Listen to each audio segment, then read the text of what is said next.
This is Self-Starter.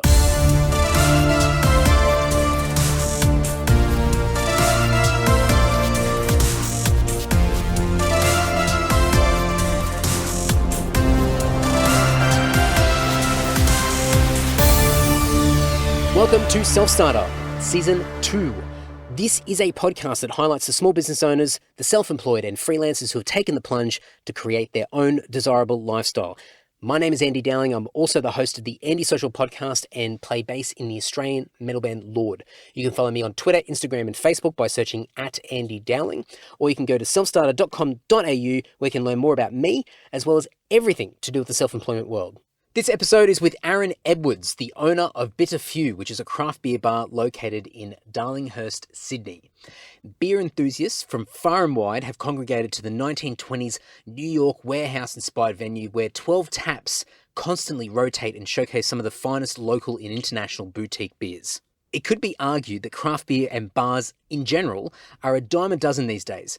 It's definitely not a bad thing, but when you're looking at potential business ideas, many people often get trapped in the originality of a business rather than how you can make an existing service and experience better than the rest. Bitter Phew is a prime example that shows that you don't have to reinvent the wheel, but instead just make it unique and exciting for the potential customer. Now, Aaron is no stranger to event management and establishing venues.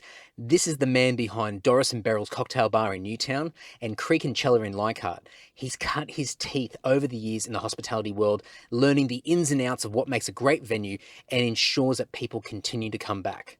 With Bitter Phew in full swing and having a roaring success, Aaron has set his eyes on his latest venture called Phew, a wine and cocktail bar, which is an extension of the Bitter Phew branding. In our chat, Aaron talks about having to take a step backwards in order to move forward and explains that he always needs to go back to basics when commencing a new business or venture. Bitter Phew's success has come from a conscious, organic approach where word of mouth and exclusivity has encouraged enthusiasm and loyalty amongst his visitors. Mainstream marketing does not fit in with the branding, and as such, the focused, grassroots approach has done the business massive favours. Aaron also talks about the financial disciplines that he applies to his ventures, his background in the self-employment world, and collaboration ideas where business-to-business opportunities can help mutual growth. To learn more about Aaron Edwards, Bitter Phew, and the multitude of venues that he's had involvement with over the years, check out the show notes over at selfstarter.com.au. But for now, please enjoy this great chat with Aaron Edwards of Bitter Phew.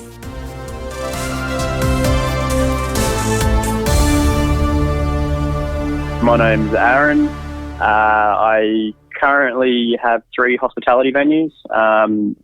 Generally speaking, they're specialty venues, so they kind of focus on a particular type of product or part of the industry, if you want to call it that.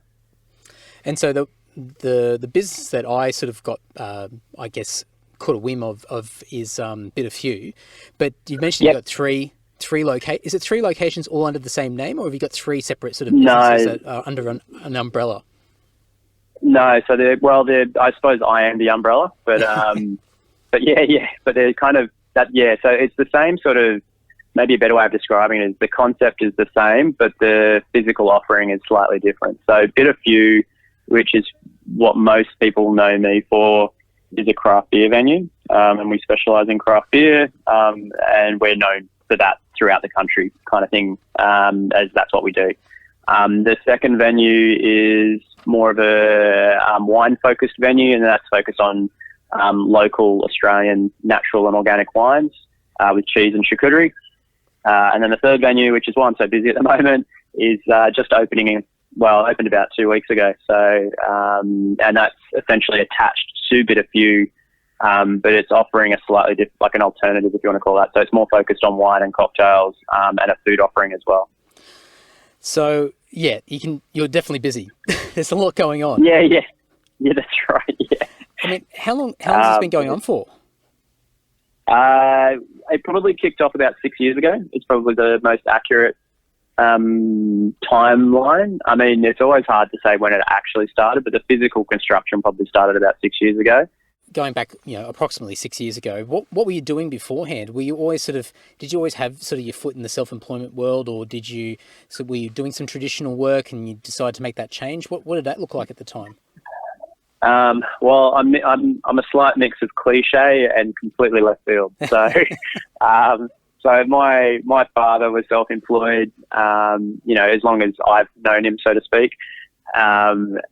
And I think that's probably fed through on some level. Like, I think, it's one of those things that whatever your parents do, you probably get something out of it, whether it's, it's that thing when you have friends at school and their teachers are the teachers is one of the parents of the kids, and you're like, I'll never be a teacher or whatever, and then the kids become teachers as well, and you're like, what the hell? How did that happen? Kind of thing. So I think on some level, I didn't enjoy the idea of a physically constructed day. I definitely had a crack at working in offices, and I had working for other people. And I think the more people I worked with that were self-employed or were a little bit more fluid with how they operated, I became more and more attracted to it. So I was probably the biggest trigger for me was I was actually in Japan working for a guy who essentially built his own restaurant and bar, and I helped him build it. So, I kind of had, weirdly, a very first world experience on how to do it without realizing that's what I was doing.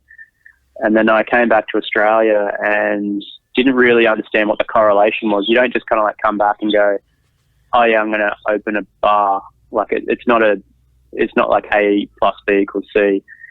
So I kind of like fished around a bit, and a similar kind of job or study kept popping up, and it was interior design. It's like I enjoyed the constructing of the space. I enjoyed the construction of the concept, and I enjoyed conceptualizing what people would get out of the space. And then that kind of attracted me to study. So I did that for a few years. And then obviously in the process of studying, you're working in something else, i.e. hospitality. So I was kind of like self-fulfilling my supposed destiny by doing the very thing that I didn't realize I was doing. There's only so many jobs you can do while you're studying. So you are limited by that. So in essence, it kind of forced me into that anyway.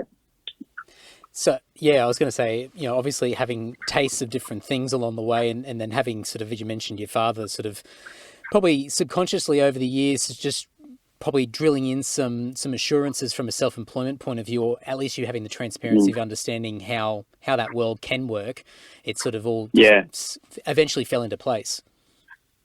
Yeah, exactly. Like, I don't think there's like, maybe in 10 years when we have another interview, we'll look back and we'll be like, look how obvious my life unfolded. But I think on a year-on-year basis, like I look back and I'm like, there's definitely a definitive like moment that made me turn right and turn left. But I don't think it was like a specific plan or it was a direct correlation between anything hyper-specific. It was kind of like an accumulation of many tiny things. And then I think once you get to a certain point where you've accumulated all those tiny things, you kind of have to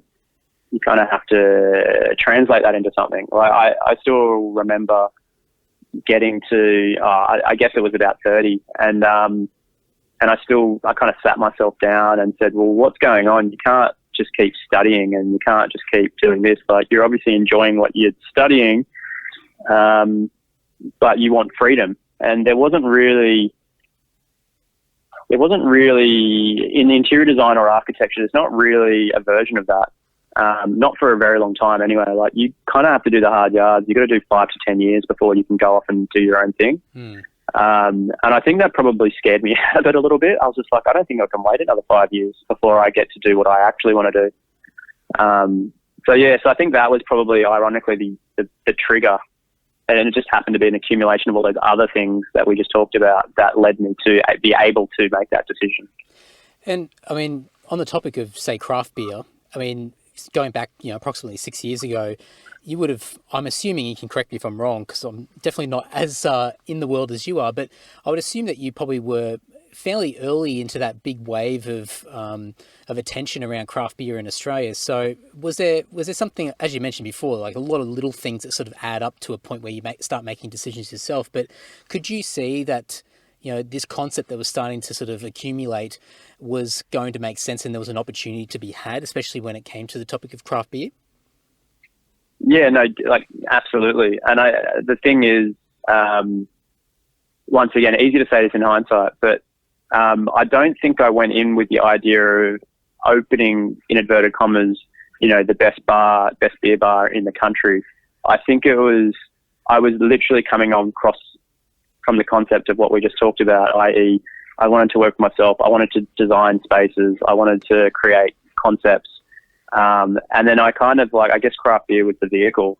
In saying that though, I always, drank Coopers, and I always drank, whatever the new beer was back when craft beer wasn't a thing, even when I was much younger, not realizing what I was doing. I think I was always after something different. And I guess craft beer just kind of fed me the information I needed. So, yeah, at the time, once again, it's easy to say it now, but at the time, you could probably name every person in Sydney that was drinking craft beer. It was small. Most of the venues that were offering craft beer at the time were location-based venues that, say, for example, the Tap House, which is a funny location specifically, but it's on the path of going towards Moore Park. So in my opinion, they were making a lot of their money not from being a craft beer venue. They're making their money from people going to a Sydney Swans game or going to a football match. They would have those crowds. I'm sure if they, yeah, exactly. I'm sure if they turned off the taps tomorrow and put on different taps, they would probably still be busy on some level. May not be the same busy, but they'd be busy on a different level. We were I guess. There's probably some venues. It's hard to say because a lot of venues opened about 6 years ago, so it depends on who was first and all. I'm not claiming first. That's definitely not what I'm saying. But it was probably about 6 years ago. There was definitely a bit of a movement, and we were one of the first beer concepts, which was purely based on craft beer, nothing else, no other leverage, no other hand or leg up, whatever you want to call it. We were 100% independent. We didn't have any contracts. We're all up on our own back, which allowed us to make decisions and, be more fluid with business. But yeah, so at the time it didn't feel like it, but as the day one ticked over to day 365, and I looked back and I was like, wow, we are so much further ahead in the movement than I realized. So yeah, I don't think it was when I say educated, I don't think it was what's the word I'm looking for? I don't think it was a strategy per se. It was definitely looking at what I wanted and what would I feel comfortable selling day in and day out without feeling like I was selling my soul of some description or, so I look at more as a vehicle as opposed to a definitive, I think some people who are in the craft beer world, they go in with this idea of I'm going to open a craft beer venue, and then the realities of running a venue compared to just being a passionate beer lover are two completely different things. And no different to say, I don't know, maybe someone who appreciates photography and they think they can be a good photographer. We can all take a good photo, but it doesn't make you a good photographer. So absolutely. And I think that the industry, no different to any other industry, I'm sure it's littered with people like that as well. I suppose I went in with more of a professional attitude where I wasn't just going to open a beer bar. I was going to open the best beer bar based on me wanting to be professional about it. Well, that was going to be one of the questions I was going to ask because, even putting craft beer aside, which, over the years afterwards really sort of, ramped up and there's a lot of competition out there these days, but even just opening a bar in general can be quite a big thing to take on. There's a lot of competition out there. So in that first 12 months and even sort of leading to where you are now, what sort of things did you do to try and, I guess, separate yourself from the pack or to try and do something that is a point of difference that brings people in and it's got you to the reputation that you have now? Was there a sort of, I know you mentioned that you didn't sort of have the strategy in place, but you obviously had this intention that you're going to go in there and create, that best beer bar possible. But what sort of things did you do to sort of build that up to that point? There's a few things. Some of them are really boring, but then necessary. Yeah. One is, there's definitely some obvious things that you kind of should and shouldn't do and all that kind of stuff. But I definitely didn't I'm definitely not claiming I'm perfect. But as things unfolded, I realized that most of the decisions I made were right. And one was based on the physical space. I needed it to appear as exclusive as possible. So to be exclusive, that means I had to kind of reject all forms of mainstream marketing. I had to rely heavily on word of mouth, which is a slow process, which kind of leads me into my next thing. So you got to keep your expenses tight. Like I see, and I've done it myself. It's not exclusive. I'm not immune to it. Where you get to a point where you think you've got all this money to open a venue, and then something blows out or something stops you from doing something that you thought you could do, or whatever it is, but you haven't factored it in. But a lot of venues just purely rely on marketing. They think as long as I open a venue and I market, everything will be okay. And then 6 months later, they're quiet, and they wonder why they're so quiet. And it's just like, well, you didn't do that hard part at the start where you actually got to understand, A, how people interact with you in your space, and B, your connection to the customer is lost because they very quickly just turn into a number because you are busy for maybe 6 weeks and then that's it. Whereas like I knew all my customers' names in the first kind of 3 months, and that obviously made a big impact. So repeat customers are massive part to that. But in saying that, that's not exclusively the only way. I think on some level I look back and I'm like, if I marketed a little bit, that might have helped us out with some of the dips and things like that. But I mean, I look at the business now and it's like we open every week and it's within reason. It's like, it's the same amount every week.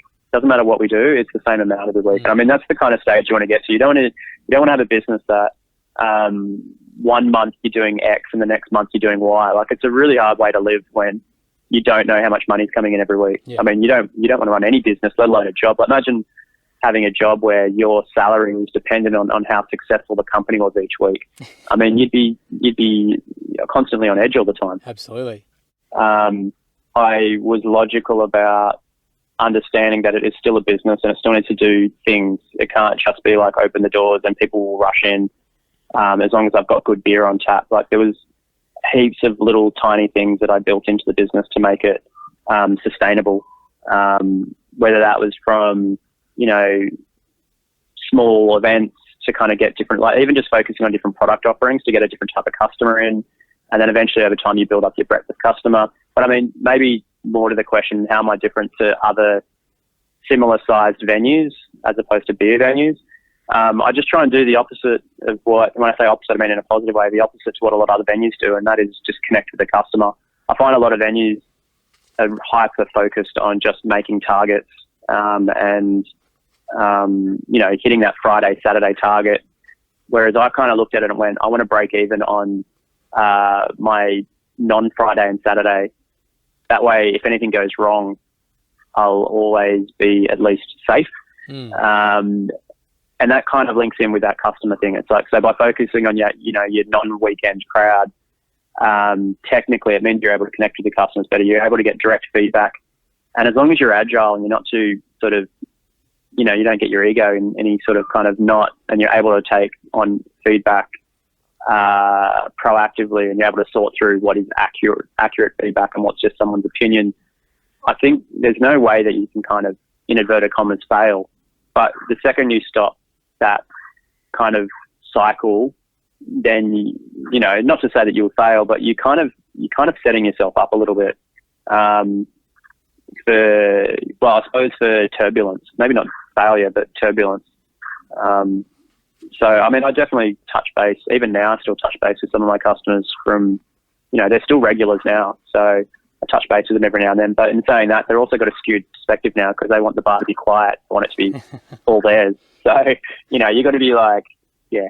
So, So I guess you've probably gone through this a couple of times now, given that you've got these 3 venues that you're running.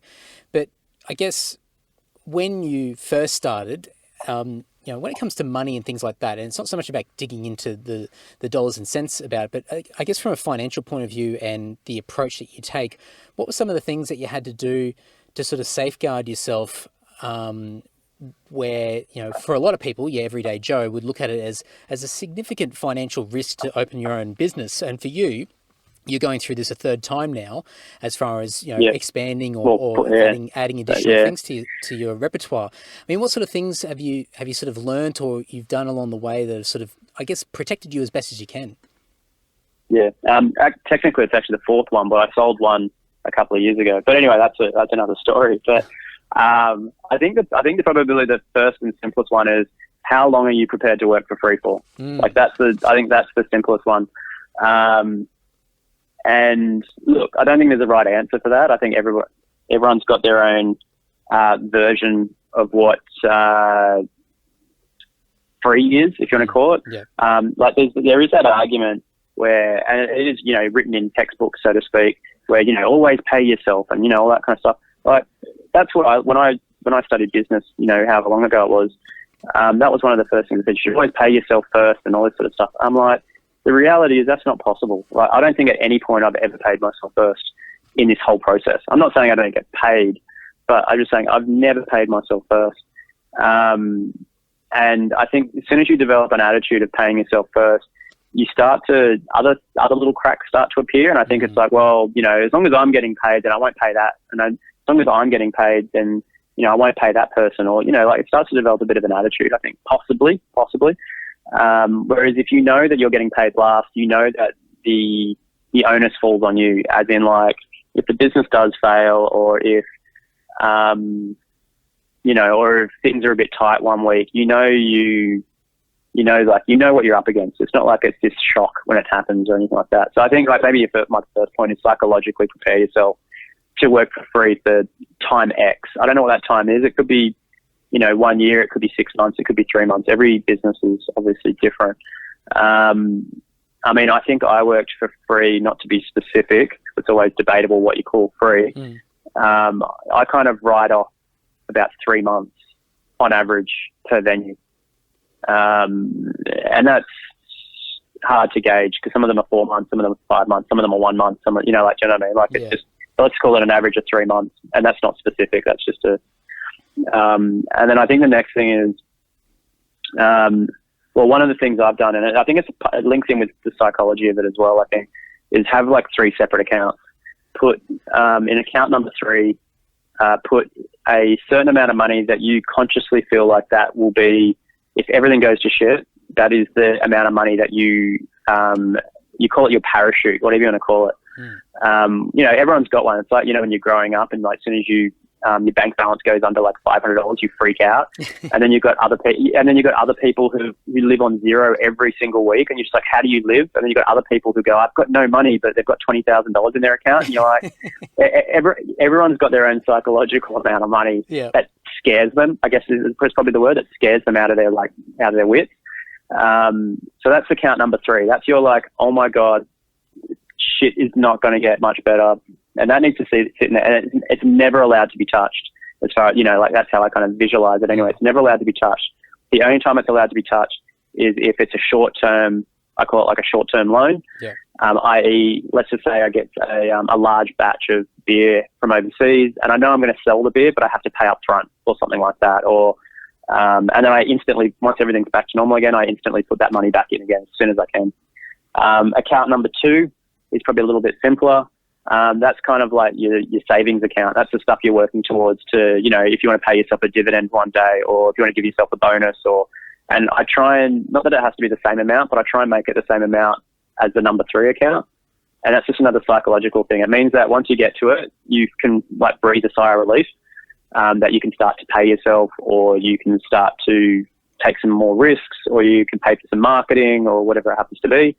And then account number 1, and it could be the same amount of money again, or it could be whatever. And that's just like your daily transaction account. And there should always be enough in there to hypothetically cover your stock, your wages, your week on, week out.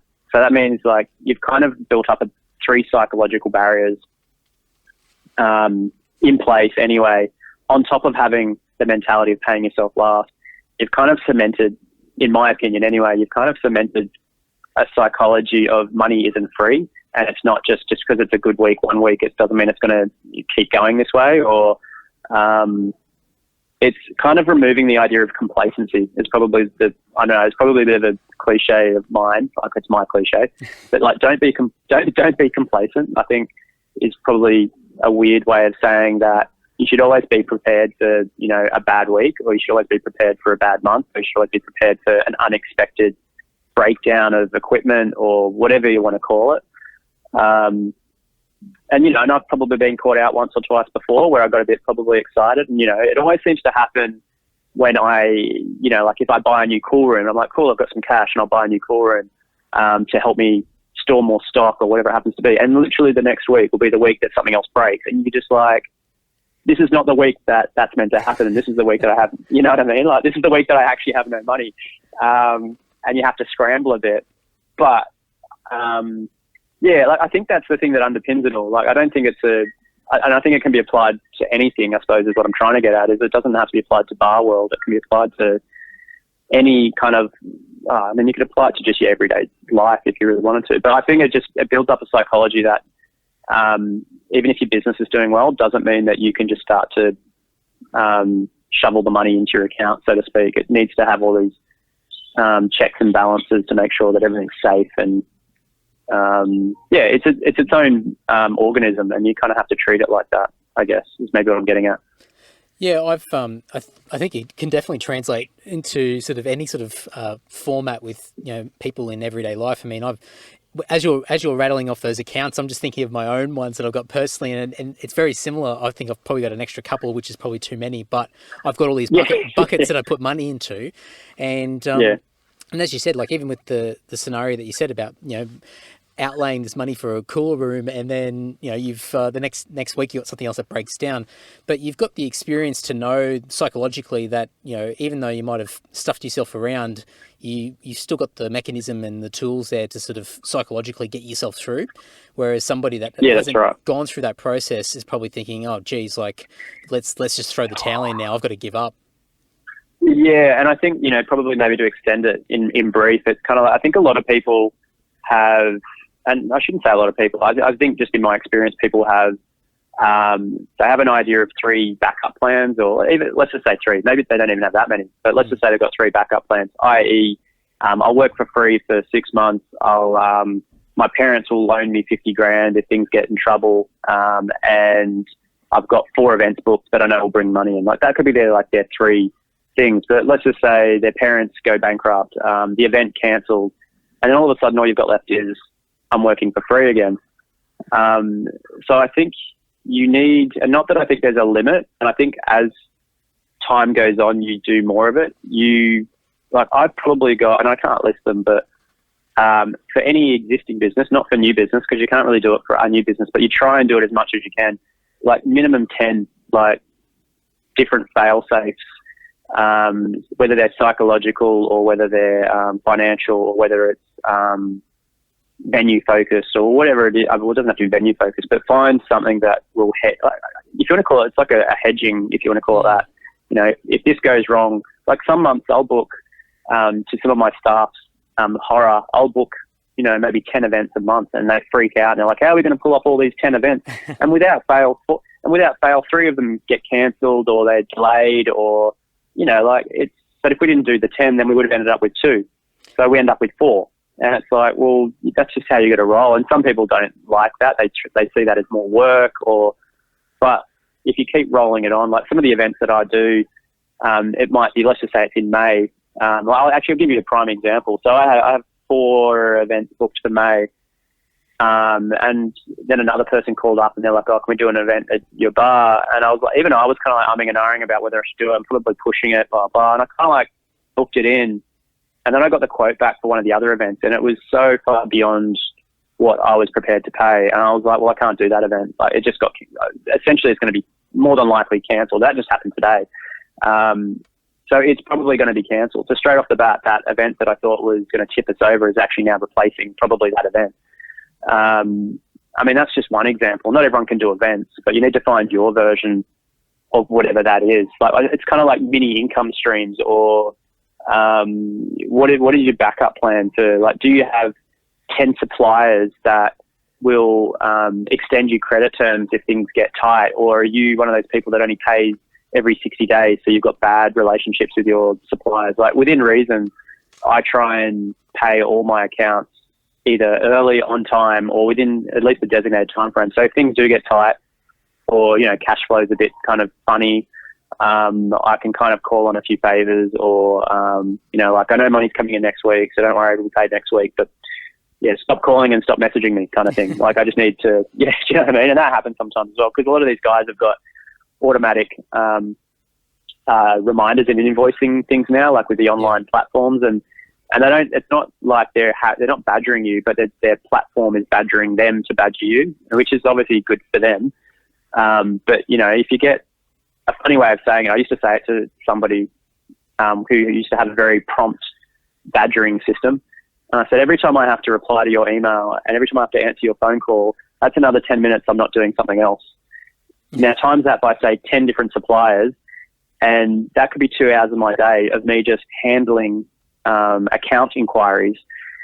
And so what you should be doing is establishing relationships so you don't have to have those conversations. And you can get back to doing what you should be doing, which is keeping on top of your business. So, Do you look at sort of collaborations with other businesses to sort of increase that sort of concept of having different revenue streams coming in and sort of protecting, I guess, the back end of the business, so you've got other things coming in? Do you sort of branch out and work with other businesses? Yeah, massively. I mean, it's probably more rife in our industry than most industries because it's very easy to collaborate. It's I can call up a brewery, say today, and I can tell them I'd like to do X, Y, Z. And as long as I've got a good relationship with them and they're receptive and they're able to, we can work on a collaborative beer, we can work on a collaborative event, or even better still, I can just ask them to do a certain beer, or I can ask for a certain style and they can have it ready for me maybe in a couple of months' time or something like that. So, I mean, that's the beer thing, but I'm starting to collaborate more with other venues now as well. Once again, talking to somebody today about a collaboration between venues. I mean, on paper, we actually look like competitors, but I don't like that as a kind of, not as a term. I just think that as long as you're not directly copying each other, then you're not competitors. You can be complementary businesses, and even though you're technically offering the same thing, you can both benefit. It doesn't have to be this kind of like us against them mentality, or within reason, I suppose, to kind of half answer a question previously. Because the industry has grown so much in the last, I would say like the last 18 to 24 months, it's grown exponentially. You're getting a different type of person now. You're actually getting people who are becoming, I'm sure they love the industry, so to speak, but they're becoming competitive.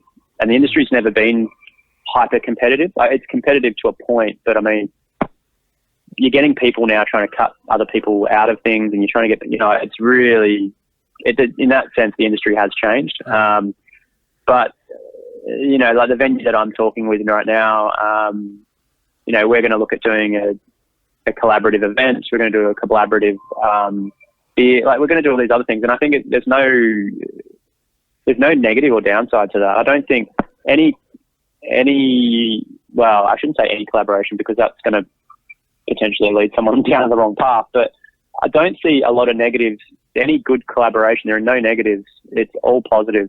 It's only if you have some kind of ego and you feel like you're owed something, or you feel like you're better, or you think that you deserve more, or I don't know, like you've got to kind of go in with a pretty open mind and open heart. Like, it might not be a 50-50 split, but as long as you're up, it doesn't really matter.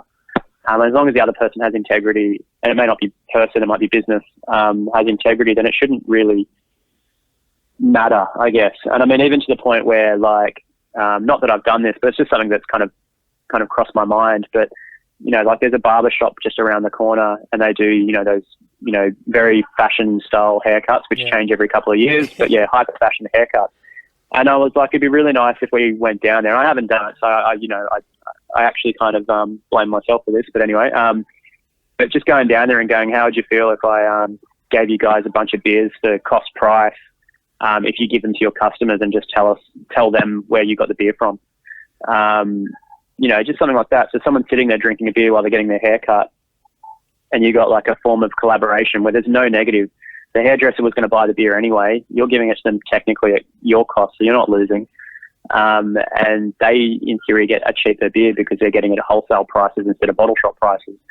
So, I mean, that's a perfect example of like how you could have a win-win collaboration where there's not a single downside to that. Like, even if nobody even comes to the bar because of it, there's still no downside to it, because it's not like it cost me any money.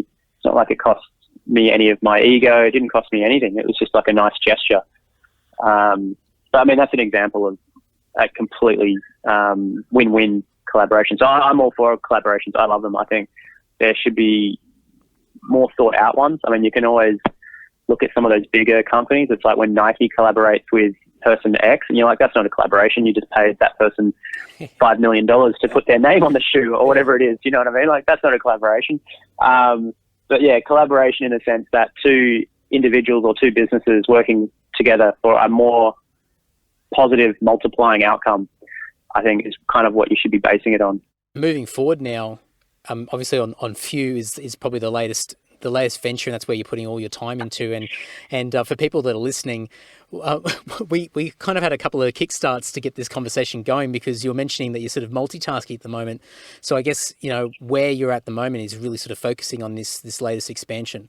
So, yeah, I suppose it's almost linked in back with what we were kind of talking about at the start. I've more or less put on the clock 3 months, if you want to call it that. And I have to psychologically prepare for that, because it's a version of going backwards to go forwards. So that definitely takes its own version of a toll, because you're working probably twice as much as you normally would, and you're already working twice as much as most people do. So yeah, at this particular point, it's kind of like trying to release a Formula One car, but you're not too sure if I put the right tires on yet. You know, you're second guessing a few things, you're adjusting, you're doing all these things, and, you know, the average person will not notice, of course, but I notice, and everything's fine. But I can't mentally move forward until I know those things are ticked off and done, and, you know, like I won't be content with the project until I've finished, so to speak. So, I mean, that could take an extra month. It could take 2 months. It could take 3 months. It could take... So, yeah, so I suppose that's probably where I'm at right now. I mean, the business is more or less open now. And now we're just in that kind of teething period of being open, training up the staff. Staff are obviously cutting their teeth, getting used to the venue. Yeah, and even in that in itself, like, there's a version of, like, you know, they're asking a lot of questions. And you're like kind of like glazed over because you haven't slept for 3 nights, trying to give them an accurate answer. But at the same time, you have to like kick yourself real quickly, because you know that the quicker as long as you're concise and clear, and the quicker you are at doing it, the quicker you can get back to not working, I guess, is the weird way of saying it, because the longer it takes for your staff to train up, the longer you have to keep doing it. So very true. Well, yeah. Exciting times, and no doubt daunting, but you've definitely done it in different versions in the past. So all the best with the next couple of months, the next 2 or 3 months, and I'm looking forward to seeing where it all goes. And we'll do that chat in 10 years as well. Yeah. Cheers, mate. To learn more about Aaron from Bitter Phew, you can click through to the show notes on your preferred podcast player, or you can head over to selfstarter.com.au, where you can get more details about our guest, as well as my key takeaways. Number 1, how long could you work for free? Now, preparation is key here. It's not just about the financials, but it's also the psychological groundwork that's needed before you dive into a business. Aaron's made a really good rule when commencing a business that he does not pay himself for the first 3 months. This involves a lot of preparation, but it sets up expectations and increases the likelihood of success where money can be reinvested back into the business in those early months. It ensures that it's set up for the long term. The temptation to pay yourself as the dollars start rolling in will be really high, but preparing yourself and getting clear on your goals before you dive in will set you up for success. Number 2, financially disciplined. We all need to take our financial education more seriously. And for many of us growing up, we're often not taught about how to be financially smart. Aaron shares how he sets up his own accounts so that he has clarity and discipline when it comes to the management of his money. Accounts allocated to things such as emergencies, savings and personal goals, and everyday transactions ensures that you can stay on track and steer clear of those reckless decisions. Number 3, exclusivity. The nature of your business will determine the appropriate approach. However, An element of exclusivity to your business or product can attract a demand and tribal loyalty that will have your customers passionately supporting you. In Aaron's case, he rejected the mainstream marketing option and took on a word-of-mouth approach for those in the know. He made sure that people who did come in had that personal touch and felt like they were part of something really special. Number 4, win-win collaborations. Collaboration possibilities are endless. However, you should never begin with profit in mind. Focus initially on covering costs rather than chasing dollars. Aaron shared this great idea of cost-price beers to his local barber so they could tell their customers where the beers came from and ultimately drive traffic back to the bar. Bitter Phew wins, the barbershop wins because they get cheap beer and improve their customer experience, and the customer, of course, wins. Everyone's a winner. And that's it. We're done. To learn more about this episode and previous ones, you can go over to selfstarter.com.au. If you want to have a squiz at my other podcast, being the Andy Social Podcast or my band Lord or anything else that's happening in my world, you can go over to andydowling.net. Really looking forward to having you back for the next episode of Self Starter.